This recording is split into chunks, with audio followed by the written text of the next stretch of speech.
Y para hablar de ese tema estamos con Sandra Carrillo, investigadora del Instituto de Estudios Peruanos. Sandra, ¿cómo estás? Bienvenida. Hola Raúl, ¿qué tal? Buenos días. Gracias por estar aquí. Muy contenta de vernos de nuevo y hablar de estos temas que son tan importantes para nuestra sociedad, nuestro país.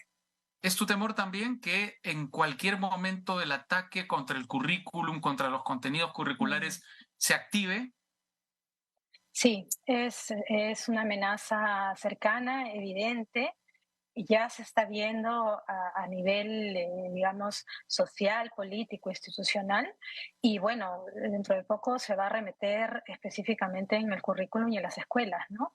Hay Mm. un ambiente muy, muy conservador, hay un tema de feminicidios que en las últimas semanas hemos estado viendo en las noticias, en las mujeres que están muriendo a manos de sus parejas, y los mensajes que se dan a nivel político, a nivel de medios de comunicación, hace ver efectivamente que no hay un cuidado o una mirada o un enfoque de género en general, ¿no? En nuestra vida. Entonces la culpa es de la mujer, hay que escoger bien a las parejas, Sí. eh, provocaste a tu esposo o a tu pareja para que te haga Disculpa que esto. te interrumpa, Entonces, Sandra, esas son uh-huh. palabras de la propia ministra de la Mujer. Además, exactamente, sí. Y bueno, y el ministro de Educación tampoco nos ha dado muchas señales de ser sensible al tema o tener una respuesta más efectiva No, que de haga un hecho, contrapeso a ello, ¿no? ayer en sus declaraciones el Mm. ministro habló de una periodista voluminosa, es decir, lo que hizo fue hacer mofa del físico de una mujer, es decir, no parece Ujú. una persona muy empática en estos temas. Exactamente. Entonces y bueno, y el enfoque de género siempre ha sido un tema de batalla, digamos, de los grupos conservadores y han tenido esta batalla ganada con relación a participar en los materiales educativos.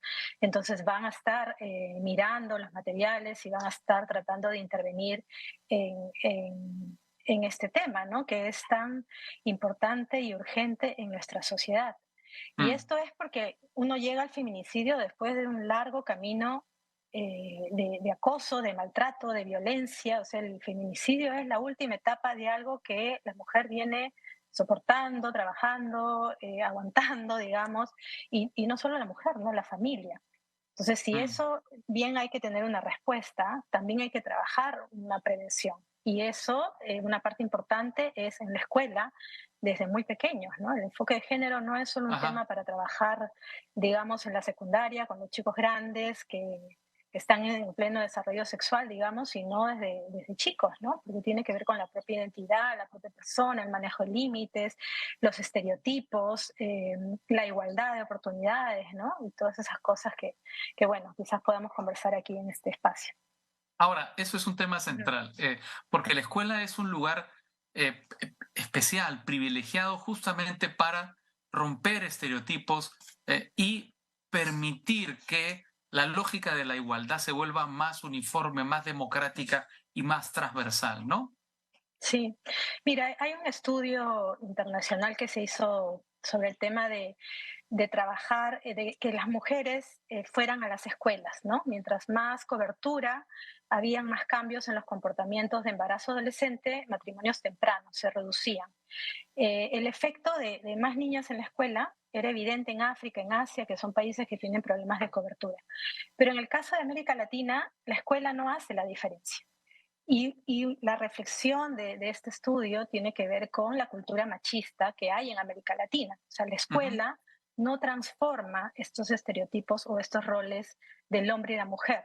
Y pasar por la escuela más bien se normaliza, se regulariza y no se hace nada al respecto, ¿no? Entonces, Mm. no es solamente un tema de la educación sexual pura y dura en cuanto a lo biológico, sino que tiene que ver con las formas de relacionarse, las formas de validarse, eh, cómo se sienten las chicas, las niñas, las adolescentes siendo mujeres en una escuela mixta o de repente en una escuela de mujeres, pero caminan donde hay grupos de chicos.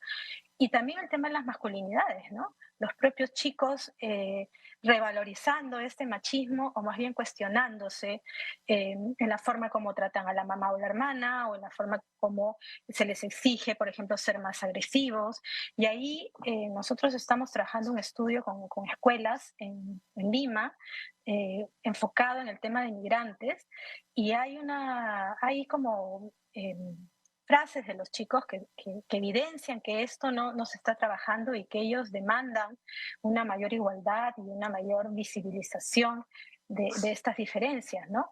El Ujú. caso de las adolescentes claramente te dicen acoso o bullying. Los chicos relativizan y te hablan de maltrato, ¿no? De que, bueno, es una forma de tratarse, pero no llegan a poner que eso es un comportamiento violento porque sus propias masculinidades pueden ser cuestionadas, ¿no? Entonces Sí. también es para cuestionar que no es un tema solo de mujeres, sino que es un tema Mm, que hay que trabajar con hombres y mujeres. Las chicas tienen que cortarse el pelo o vestirse medias ahumbradas, sobre todo las chicas venezolanas, para que no las acosen en el colegio, ¿no? mm. Entonces eso no es normal, no debería ser así. Y no es solo de los de los propios colegas, compañeros, es de los profesores también.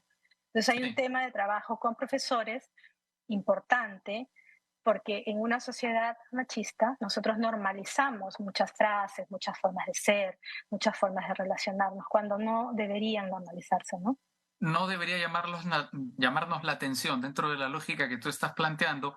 El Ujú. discurso en contra de el enfoque de género siempre está en boca de voceros hombres. Eso no debería dejar de llamarlos la atención, nunca. Es verdad, hay un tema ahí a nivel del feminismo, con el patriarcado y el tema del poder, ¿no?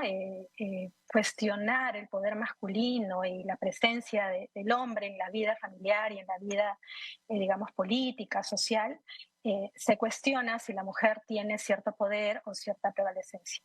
Y si bien es un discurso entre los hombres, las mujeres también lo validan, ¿no? Cuando ponen su rol de madre Ujú. o de esposa o de mujer Claro, que no está mal, digamos, pero cuando esto es secundario frente al rol masculino, entonces sí tenemos un problema. Y si nos exactamente.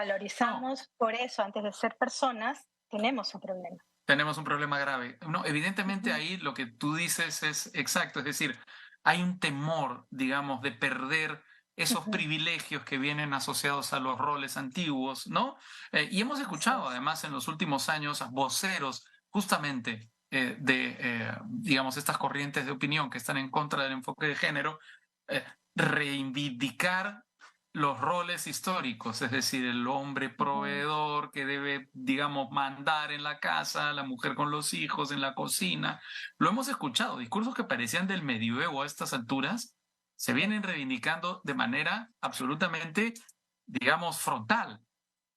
Totalmente. En los estudios que hicimos en la pandemia sobre la recuperación de chicos para que regresen a la escuela, los roles eran totalmente marcados, ¿no? Los Mm, chicos hombres eran los que salían a trabajar, a ayudar en el comercio, en la agricultura, las familias, y las niñas, las adolescentes se quedaban en casa, ayudando a la mamá, cuidando a los parientes enfermos, y esos roles no llegaban a romperse porque se naturaliza como que así debería ser. Entonces, una niña en la escuela va a sentir que es menos hábil para las matemáticas porque se lo hacen creer. Por ser mujer, tiene menos probabilidades de ser ingeniera, por ejemplo, porque es una carrera para los hombres. Y eso ya la marca, ¿no? mm, Quizás tiene otras formas de acercarse a los números o al tema más cuantitativo que la hace distinta, pero no por eso más o mejor que su compañero. Entonces, hay cuestiones, datos muy duros, como el tema de las matemáticas, por ejemplo, que no es una diferencia biológica, sino de no, socialización, claro. y hay otros datos más sociales, ¿no? Del espacio en la escuela, por ejemplo. Los hombres están en las canchas, en el espacio abierto, las niñas están en un rincón, conversando entre ellas, sentadas en una esquina, los roles que se dan en las mismas aulas, ¿no? Las mujeres ven el tema de limpieza, de orden, mientras que los chicos son más delegados de tareas más importantes, ¿no? Las mismas bromas. Entonces, algo que la escuela debería cuestionar, romper y cambiar lo está manteniendo y lo está tomando como legítimo. Y ahí el rol de Ujú, los docentes es clave, porque los docentes mismos tendrían que cuestionarse sus propios roles, ¿no? Como mm, hombres y como mujeres, y cómo se relacionan y tratar de hacer esta diferencia. Entonces mm, sí hay un tema de hombres que efectivamente cuidan este privilegio histórico además, pero por otro lado también es un tema de nosotras las mujeres, ¿no? Entonces es como un toma y da de los dos lados, porque, a ver, mi familia, mis padres son de una generación anterior, pero constantemente hay que recordarles y decirles, y es un aprendizaje constante, ¿no? Que depende de las generaciones o las nuevas generaciones de cuestionar eso. Y la escuela es un espacio fantástico para hacerlo. Y ahí es el enfoque de género que tiene que ver cómo se relacionan en el día a día el director o la directora con sus profesores y estos con los chicos. Y por otro lado, bueno, el tema de la educación sexual integral, que también es algo que se pide a gritos en el país y que es un pedido de los propios estudiantes también, ¿no?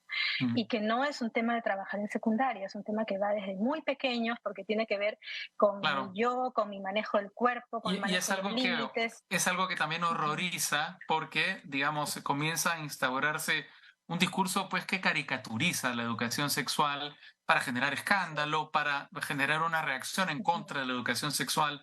A los niños se les va a enseñar a tener sexo anal, por ejemplo, un Por mensaje ejemplo. que se lanza para que cale y para que haya una reacción en contra de la educación sexual. Sí, y el problema ahí es que se veta un canal de información que los chicos lo encuentran en Internet. O sea, no es Bueno, que la información no está, y sí, entre ellos comparten la información que encuentran como la entienden. Y si bueno, plantean esta información en o clase, los porno, docentes, digamos, ¿no?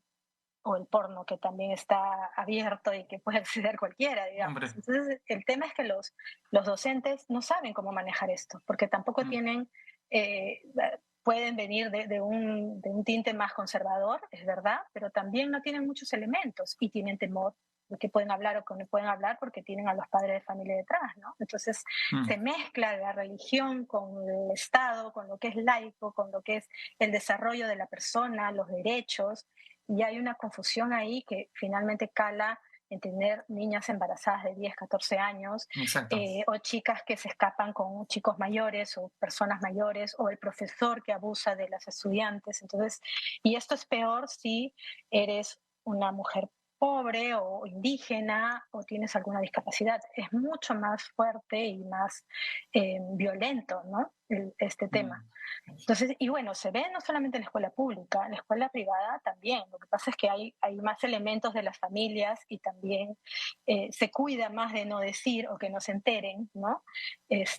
Pero es un problema de la sociedad, no solamente Mm. de la escuela pública o de las poblaciones vulnerables, digamos, ¿no? Ujú. Muy bien. Sandra Carrillo, Ujú. investigadora del Instituto de Estudios Gracias. Peruanos. Muchas gracias, como siempre, por participar en Al Vuelo con Gracias, estos Ronnie. conceptos tan claros sobre la educación y sobre la Gracias. currícula.